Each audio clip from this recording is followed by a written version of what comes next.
Hello good morning friends. आज मैं आपको क्लास 12th अकाउंट का 4th चैप्टर पढ़ाऊंगी। 3 चैप्टर्स हो चुके हैं क्योंकि साझेदारी के जो हैं 4 पार्ट्स होते हैं। तो प्लीज़ हमारे चैनल को लाइक, सब्सक्राइब और कमेंट ज़रूर करिएगा, जिससे आपको हर एक इससे रिलेटेड वीडियोस मिलती रहे। तो मैं अपना टॉपिक स्टार्ट करती हूँ। पार्टनरशिप अकाउंट है ना, मतलब साझेदारी फर्म का विघटन अथवा समापन, डिसोल्यूशन ऑफ पार्टनर्स फर्म। पहला क्वेश्चन है, फर्म के विघटन से क्या आशय है? आंसर, जब एक फर्म के समस्त साझेदार परस्पर एक दूसरे से संबंध विच्छेद कर लेते हैं तो इसे साझेदारी फर्म का विघटन या फर्म का समापन कहा जाता है। गार्नर बनाम मर्रे पर संक्षिप्त टिप्पणी लिखिए। ये भी एग्ज़ाम में पूछे जाते हैं। रूल इन गार्नर बनाम मर्रे। यह तो पहले ही विदित है कि साझेदारी का अंत हो जाने पर साझेदारों को अपनी पूंजी खाते का नाम की रकम रोकड़ी रुपए में लानी पड़ती है, परंतु यदि किसी कारण किसी साझेदार से यह रुपया वसूल न हो पाए तो दूसरे साझियों को उनका पूरा रुपया नहीं मिल सकता है। अगला क्वेश्चन है, फर्म के विघटन की दशा में हिसाब किताब का निपटारा कैसे किया जाता है? Statement of accounts and on the dissolution of the partnership firm.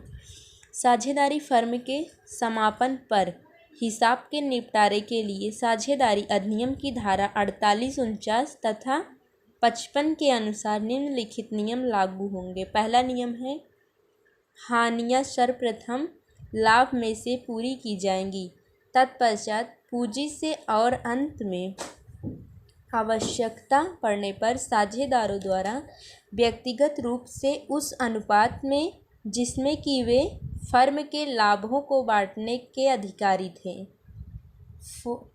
Second है, फर्म की संपत्तियों के विक्रय से प्राप्त राशि को निम्न क्रम में उपयोग किया जाएगा।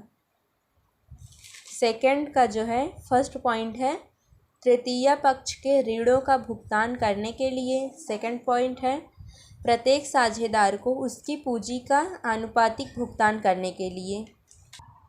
अगला है, पुनर्मूल्यांकन खाता तथा वसूली खाते में अंतर बताइए। तो पहला है, पुनर्मूल्यांकन में साझेदारी के प्रवेश अथवा अवकाश ग्रहण पर बनाया जाता है।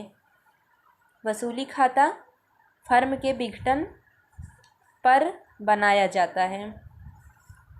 इसमें सेकंड है, संपत्तियों एवं दायित्वों के पुनर्मूल्यांकन पर लाभ हानि की गणना करने के लिए। इसमें सेकंड है, संपत्तियों के विक्रय से प्राप्त राशि एवं दायित्व के भुगतान से होने वाले लाभ हानि की गणना करने के लिए। थर्ड है, इसमें संपत्तियों एवं दायित्वों के खाते पुस्तकों में खुले रहते हैं वसूली खाता में। थर्ड है, संपत्तियों एवं दायित्वों के खाते इस खाते में हस्तांतरण से बंद हो जाते हैं। अगला क्वेश्चन, किन परिस्थितियों में न्यायालय फर्म के विघटन का आदेश दे सकता है? तो दोस्तों अच्छे से पढ़िएगा क्योंकि 12th में बोर्ड एग्ज़ाम भी होते हैं, तो मेहनत अच्छी होनी चाहिए। आप टाइम टेबल बनाकर पढ़िए। फिर इसका आंसर है, किसी साझेदार द्वारा वाद प्रस्तुत करने पर न्यायालय निम्नलिखित में से किसी एक के आधार पर फर्म के विघटन का आदेश दे सकता है।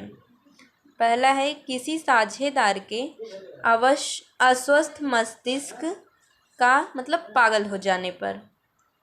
सेकंड है, जब कोई साझेदार साझेदारी के अपने दायित्वों के निर्वहन में स्थायी रूप से असमर्थ हो जाता है। थर्ड है, किसी साझेदार द्वारा लगातार समझौता भंग करने पर। फोर्थ है, जबकि व्यापार में निरंतर हानि हो रही हो। ठीक, तो यहाँ पे हमारा 4th चैप्टर जो है एंड होता है। तो अगर आपको हमारा यह वीडियो जो है अच्छा लगे तो please come back to my channel दोस्तों। धन्यवाद।